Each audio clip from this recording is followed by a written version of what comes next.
अस्सलाम वालेकुम students, welcome to my YouTube channel easy solutions of mathematics. हम लोग कह रहे थे मैथमेटिकल मेथड्स ऑफ फिज़िक्स में वेरिएशनल मेथड्स एक चैप्टर है उसको। तो उसके अंदर मैंने सबसे पहले main important topic Euler, Lagrange वगैरह और वो सारे वीडियोस बना दी थी, लेकिन अब मैं स्टार्टिंग से वो चैप्टर करने लगी। उसके छोटे छोटे कॉन्सेप्ट्स और छोटी छोटी इक्वेशंस थी, वो भी पता होनी चाहिए आपको। वो कॉन्सेप्ट्स मैं आज की वीडियो में आपको बताऊँगी। उसके बाद नेक्स्ट आप लोग फर्दर वो वाली वीडियोस अगर आपने देखनी है या नहीं देखी तो आप दोबारा देख लें। और मैं प्लेलिस्ट जो है ना वो स्टार्टिंग से लेके एंड तक अरेंज कर दूँगी। उसमें पहले मैं यही वीडियोस देखूँगी और उसके बाद वो जो मैंने बाद में बनाई हैं उनको बाद में अरेंज करूँगी, क्योंकि वो बाद में आती हैं। बुक जो मैं यूज़ कर रही हूँ वो KL मीर की है, लेकिन आप जहाँ से भी पढ़ रहे हैं क्वेश्चंस तो तकरीबन काफ़ी बुक्स में सेम ही होते हैं, तो सोल्यूशन यही होंगे जो मैं करवाऊँगी। सबसे पहले छोटी छोटी डेफिनेशंस हैं, ये बुक में एज इट इज़ लिखी हुई हैं, तो थोड़ा सा मैं आपको बता देती हूँ यहाँ पे ऊपर से कि होते क्या है। सबसे मेन जो चीज़ है ना वो इसके अंदर है फंक्शनल। हम लोग सारा काम इस पूरे चैप्टर के अंदर जितना भी करेंगे वो सारा फंक्शनल के ऊपर ही होगा। तो डेफिनेशन है, let M be the set of functions defined over the interval a b, and if there is a rule which assigns each function of m to a real number j, then j is called the functional from m to r।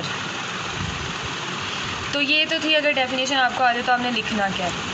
लेकिन इसके अंदर जो main चीज़ है वो concept है कि functional हमारे पास एक तरह से जिसे हम आई कहेंगे वो कोई फंक्शन होगा जिसके ऊपर हम लोगों ने जिसको हमने मिनिमाइज़ करना होगा, जिसको हमने मैक्सिमाइज़ करना होगा, जिसके थ्रू हम लोग क्वेश्चंस को करेंगे सॉल्व। इसके लास्ट पे दो लाइंस उन्होंने बता दी हुई है एक्सट्रीमल की। Extremal is the curve along which the functional takes the stationary value. तो स्टेशनरी वैल्यू क्या होती है वो नीचे डेफिनेशन है, the maximum and minimum value of the function और functional is called stationary value. ये हमने कैलकुलस में भी पढ़ा हुआ था इस तरह के कॉन्सेप्ट कि हम लोग स्टेशनरी वैल्यू निकालते थे। पहले हम लोग फर्स्ट डेरिवेटिव लेते थे, उसको इक्वल टू 0 रखते थे और वो हमारी जो वैल्यू निकली होती थी तो वो मैक्सिमाइज़ का क्वेश्चन होता था या मिनिमाइज़ का होता था, तो स्टेशनरी वैल्यू निकालने का जो होता ना कॉन्सेप्ट सेम होता था। तो वो जो वैल्यू निकलती थी फर्स्ट डेरिवेटिव को इक्वल टू 0 रख के वो हमारी स्टेशनरी वैल्यू होती थी।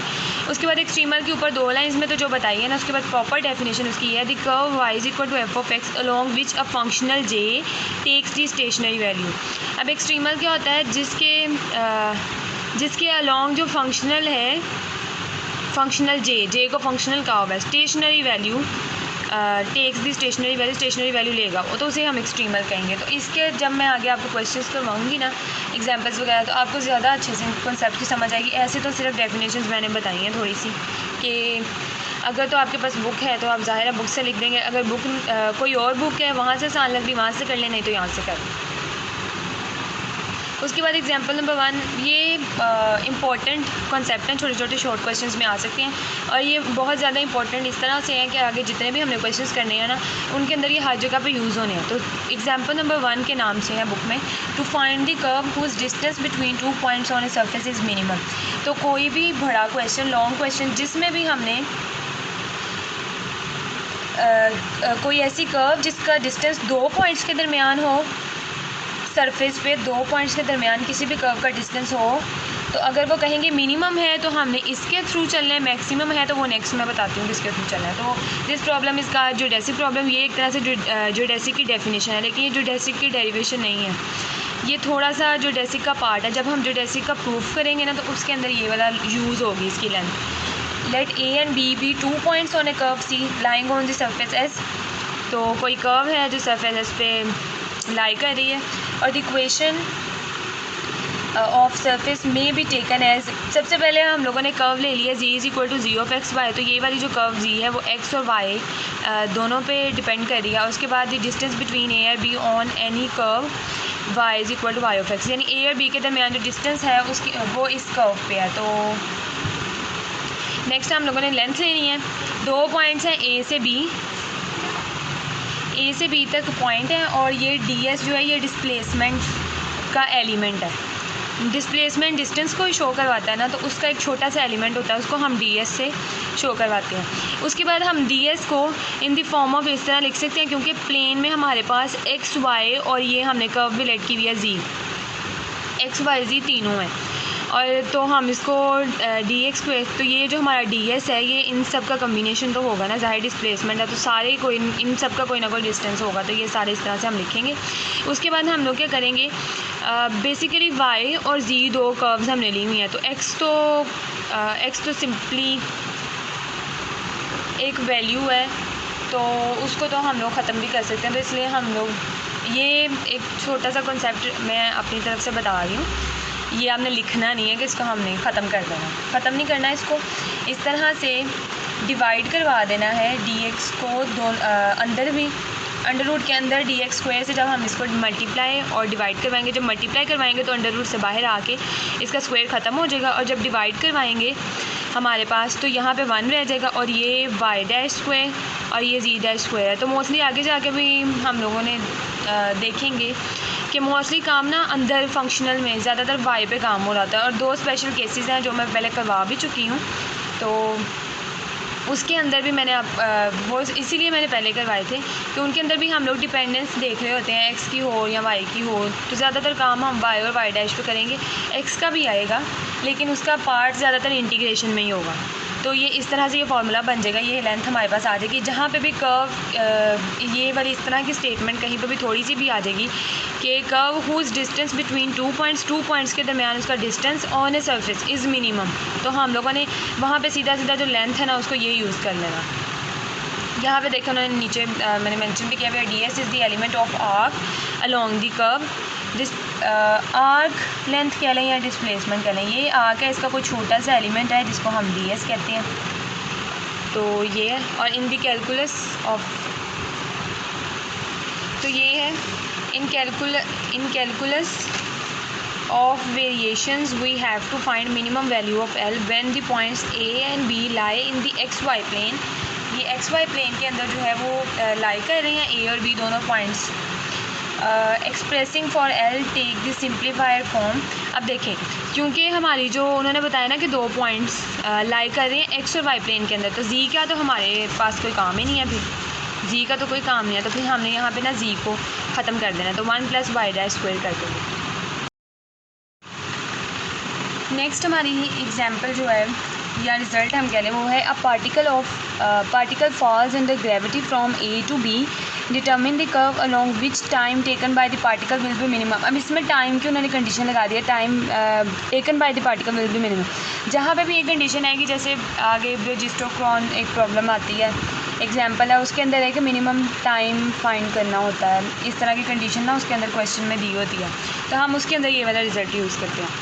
अब जहाँ पे भी जिस स्टेटमेंट में भी इस तरह की कोई चीज़ है कि 2 पॉइंट्स में एक पार्टिकल गिर रहा है अंडर ग्रेविटी A से B तक, तो उसमें टाइम जो है उसका शॉर्टेस्ट पार्टिकल का वो अगर हमने मिनिमम बताना हो तो उसके लिए हम लोग ये वाला रिजल्ट यूज़ करते हैं। इसके अंदर dt and ds are the time and displacement elements, ये टाइम का और ये डिस्प्लेसमेंट का एलिमेंट है, और velocity is equal to ds over dt होती है, यानी ds ये डिस्प्लेसमेंट है, यानी ऐसे अगर हमारे पास डिस्प्लेसमेंट है तो चेंज इन डिस्प्लेसमेंट है तो उसको हम वेलोसिटी कहते हैं। Total time is equal to A से B तक जाना है और हमने टाइम फाइंड करना है, तो टाइम t के रिस्पेक्ट से इसको हम लोग करेंगे ds से मल्टीप्लाई और डिवाइड करवा देंगे, तो उसके बाद हमारे पास ds ओवर dt होता है, तो dt ओवर ds पे तो वो 1/v होगा, ये इक्वल टू v है अगर, तो dt ओवर ds है, इसका इन्वर्स कर दें तो वो 1/v होगा।